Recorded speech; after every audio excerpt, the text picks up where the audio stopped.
Have you ever been hanging out with your friends and one of them says, "Hey guys, heard of Game?" And you're like, "No, tell me about Game." And they pull out their laptop and show it to you, and suddenly you're missing $20 from your wallet and have been playing for 6 hours? That was my experience with Risk of Rain 2, an early access game on Steam. It's the sequel to Risk of Rain, a game I played for like a whole 3 minutes before losing interest. So with that in mind, I wanted to do a quick review of Risk of Rain 2.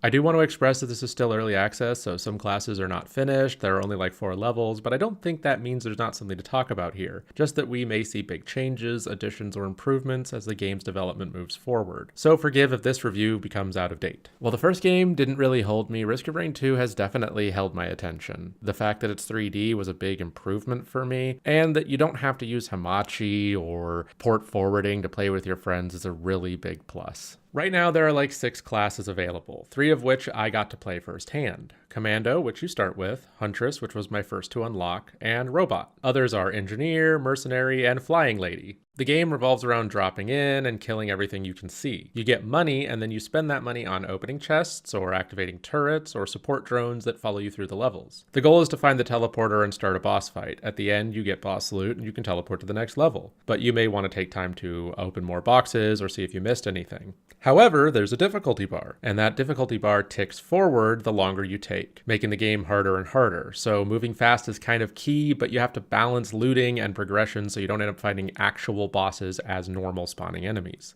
Loot you get shows up on your body, which can make it look pretty hilarious, but besides that, it really affects how you play. I had a run where my friends all died at 2 of the bosses, and I got all of their loot. Rapid, quickly.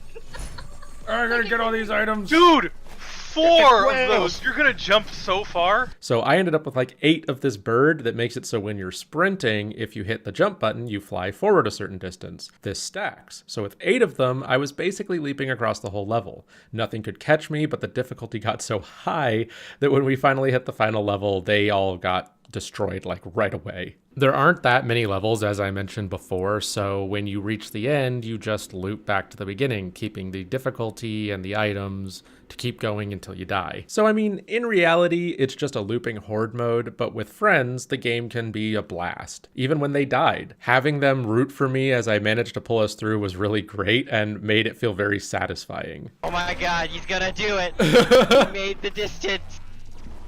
Bye, guys. Oh! Hey Kev, does your back hurt? Oh, yeah. Carrying your weight. Oh, God. Overall, I'm excited to see where this game goes. So if you have 20 bucks to spare, I think you could easily spend it on worse things. And if you've got a group of friends to play with, Risk of Rain 2 is a really great group activity. So I'd highly recommend checking it out.